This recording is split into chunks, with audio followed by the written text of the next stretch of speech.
அஸ்ஸலாமு அலைக்கும் வரஹ்மத்துல்லாஹி வரகாத்துஹு. பிஸ்மில்லாஹிர் ரஹ்மானிர் ரஹீம்.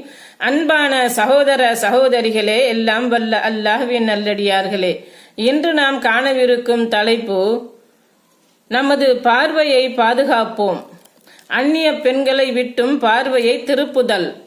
இஸ்லாம் எந்த முறையில் எதற்காக அந்நிய பெண்களை பார்ப்பதற்கு அனுமதி அளிக்கின்றதோ அது வல்லாத முறைகளில் அந்நிய பெண்களை நாம் பார்ப்பதை தவிர்த்து கொள்ள வேண்டும். பெண்கள் யார் யார் முன்னிலையில் ஃபர்தா அணியாமல் இருக்க இஸ்லாம் அனுமதிக்கின்றதோ அவர்களை தவிர மற்ற அனைத்து ஆண்கள் முன்னிலையிலும் தங்களை மறைத்துத்தான் இருக்க வேண்டும்.